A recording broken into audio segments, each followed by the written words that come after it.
Nyuma y'iki gitaramo ca Bruce Melody ndetse na The Ben, inkuru zabaye kimomo.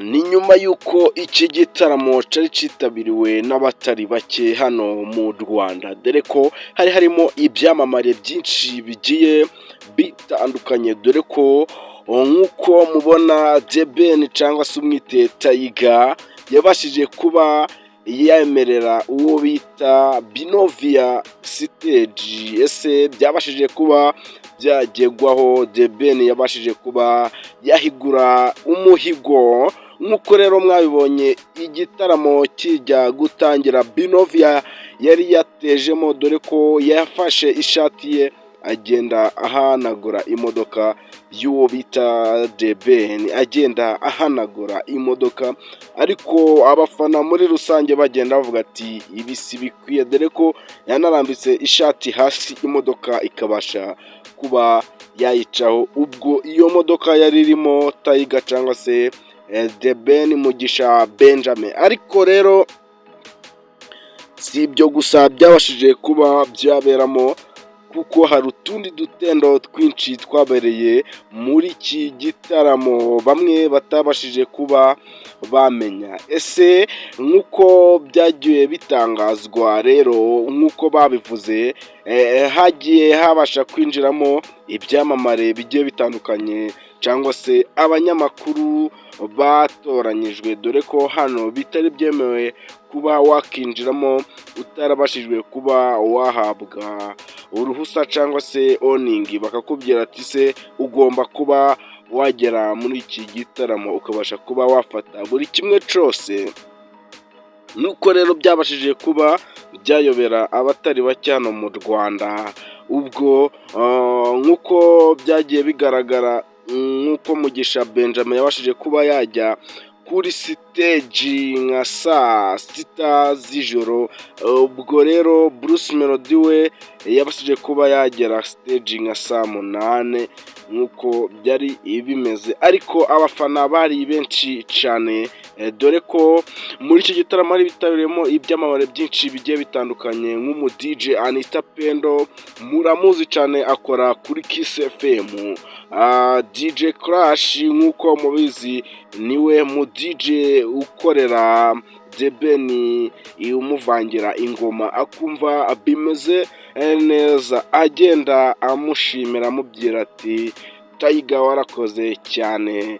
Nk'uko rero abenshi bagiye noneho bagenda bavuga ati iki gitaramo ntabwo cari sawa.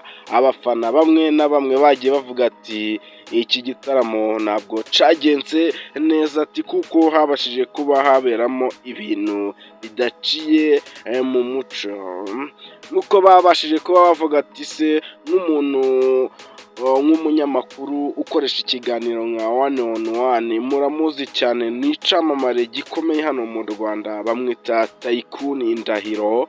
Nk'uko rero yabashije kuba yakitabira iki gitaramo rero, bityo bakabasha kuba bamusohora bitunguranye, bakagenda bamusunika bamubwira ati jya hanze wanzerereziwe n'ibindi byinshi. Rero nibwo abantu cyangwa se abafana bagiye banenga izi serivisi zari ziri hano ahantu, bagiye bavuga ati ibyo ntabwo ari byo, ati ko byagenda kose mugomba kwisubiraho, ati icyamamare kigenzi cyawe ntahari ngombwa kuba wamusebereza imbere y'abafana. Bamufashe nabi baramusunika nk'uko mubibona, ariko Tycoon we yarihanganye aravuga ati nta kundi byamera.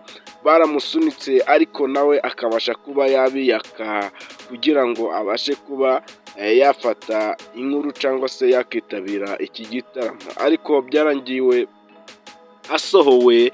Ubwo rero baramusohora aritahira mu gahinda kenshi n'amarira, bagenda bavuga ati Tycoon ihangane nta kundi byamera. Ariko Tycoon we Ndahiro yabashije kuba yavuga ati nta kundi byagenda, ati icyangombwa ni uko njyewe nyihumeka umwuka w'abazima kandi ntacyo mbaye.